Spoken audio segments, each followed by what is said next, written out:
চলুন আজ জ্ঞান আর আলো নিয়ে একটা দারুণ সুন্দর গল্প শোনা যাক। এমন এক গল্প যা হয়তো আমাদের শেখার ধরনটা নিয়েই নতুন করে ভাবতে সাহায্য করবে। আচ্ছা, একটা প্রশ্ন দিয়ে শুরু করা যাক। কি বলেন, সবচেয়ে ছোট একটা আলো সে কি পারে সবচেয়ে বড় অন্ধকারকে হারিয়ে দিতে? ভাবুন তো একবার। এই প্রশ্নটাই কিন্তু আমাদের আজকের গল্পের একেবারে মূলে রয়েছে। গল্পটা শুরু হচ্ছে এক ছেলেকে দিয়ে। এমন এক ছেলে যার দুনিয়াটা বলা যায় গোড়ার দিকে অজ্ঞতার অন্ধকারেই ঢাকা ছিল। এই যে ছেলেটা, এর নাম রাফি। গ্রামের আর 10টা ছেলের মতোই, বুঝলেন, একদম প্রাণবন্ত আর চঞ্চল।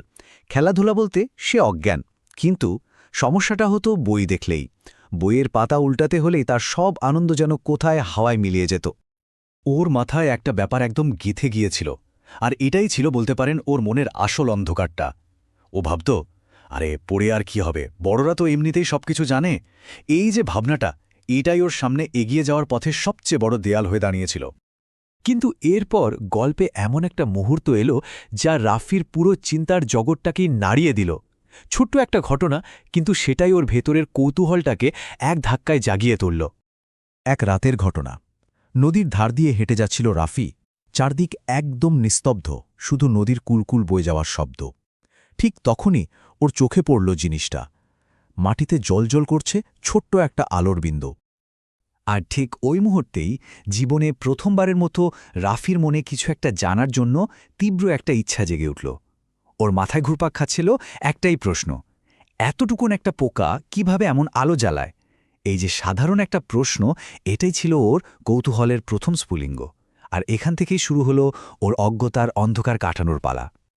তো রাফির মনে তো প্রশ্ন জেগেছে, আর ঠিক এই সময়ে গল্পে এলেন একজন মানুষ, একজন শিক্ষক, যিনি রাফির এই কৌতূহলের আগুনে যেন একটু ঘি ঢেলে দিলেন আর সামনে তুলে ধরলেন গল্পের সবচেয়ে গুরুত্বপূর্ণ শিক্ষাটা। শিক্ষক ওকে যা বললেন তা ছিল একদম জাদুমন্ত্রের মতো। তিনি বললেন, জ্ঞানও কিন্তু জোনাকির আলোর মতোই।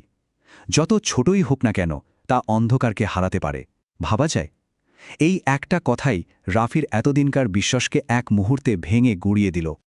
ব্যাপারটাকে একটু ভেঙে দেখলে দারুণ লাগে, তাই না? একদিকে দেখুন জোনাকের আলো, কি ওটা? প্রকৃতির একটা ছোট্ট স্ফুলিঙ্গ যা চারপাশের জমাট বাঁধা অন্ধকারকে একটু হলেও তো সরায়, তাই না? আর অন্যদিকে ভাবুন জ্ঞানের আলোর কথা, মানে নতুন শেখা একটা তথ্য। এটাও তো ঠিক একই কাজ করে, আমাদের মনের ভেতরের যে অজ্ঞতার অন্ধকার সেটাকে দূর করে দেয়। শিক্ষক এরপর আরও একটা জরুরি কথা বললেন, অনেকটা সতর্ক করে দেওয়ার মতোই। তিনি বোঝালেন যে শেখাটা একটা জার্নির মতো, এটা কখনো থামে না। আর যে মুহূর্তে কেউ শেখা থামিয়ে দেয়, সে আসলে নিজেই নিজেকে অন্ধকারের দিকে ঠেলে দেয়। শিক্ষকের কথাগুলো রাফির মনে একদম গেঁথে গেল। ও বুঝতে পারল, আরে, ও নিজের ভেতরের আলোটাও তো জ্বালাতে হবে। আর ঠিক তখন থেকেই ও একটা নতুন পথে হাঁটার সিদ্ধান্ত নিল। কিন্তু দেখুন, রাফি কিন্তু একদিনে সব শিখে ফেলেনি, একদমই না। ও যেটা শুরু করল তা হলো প্রতিদিন একটু একটু করে এগোনো। ধরুন আজ একটা নতুন শব্দ শিখল, কাল হয়তো গণিতের একটা ছোট্ট নিয়ম বুঝল, পরশু হয়তো প্রকৃতি নিয়ে নতুন কিছু জানল, এমনকি কিভাবে সবার সাথে আরেকটু ভালোভাবে কথা বলা যায় সেটাও শিখল। এই যে ছোট ছোট পদক্ষেপ, এটাই ছিল ওর বিশাল পরিবর্তনের আসল ভিত্তি। তো রাফি তো রোজ একটু একটু করে শিখছে, কিন্তু এর ফলটা কি হলো? ওর এই যাত্রাটা ওকে আর ওর চারপাশের মানুষজনকে কিভাবে বদলে দিল? চলুন এবার গল্পের সেই অসাধারণ অংশে যাওয়া যাক। বিশ্বাস করা কঠিন, কিন্তু এটাই সত্যি। যে ছেলেটা একদিন বই দেখলেই দৌড়ে পালাতো, সেই রাফি কিনা মাত্র কয়েক মাসের মধ্যে গ্রামের সবার কাছে জ্ঞানের একটা উৎস হয়ে উঠল। যে কোনো দরকারে সবাই এখন ওর কাছেই ছুটে আসে। আর এই বদলের সবচেয়ে বড় প্রমাণ গ্রামের মানুষরাই। ওরা বলাবলি করতে শুরু করল, রাফি তো এখন সত্যিকারের একটা আলোর মতো হয়ে গেছে। ওর সাথে কথা বললেই মনে হয় মনের সব অন্ধকার কেটে যায়। তার মানে বুঝতেই পারছেন, রাফির ভেতরের আলোটা এখন আর ওর একা নেই, সেটা ছড়িয়ে পড়ছে, অন্যদেরও আলোকিত করছে। আর রাফি নিজে কি ভাবছে, ওর নিজের মুখেই শোনা যাক ওর উপলব্ধিটা। ও বলে, আমি এখন একটা জিনিস বুঝেছি, সব আলোর মধ্যে জ্ঞানের আলোটাই সবচেয়ে উজ্জ্বল। এই সাধারণ কথাটা ওর জীবনের মূল মন্ত্র হয়ে গেল। তাহলে পুরো গল্পটা থেকে আমরা কি শিখলাম?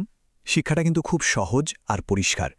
যে মানুষটা প্রতিদিন অল্প অল্প করেও নতুন কিছু শেখার চেষ্টাটা চালিয়ে যায়, তার জীবনে অজ্ঞতার অন্ধকার কখনোই বাসা বাঁধতে পারে না।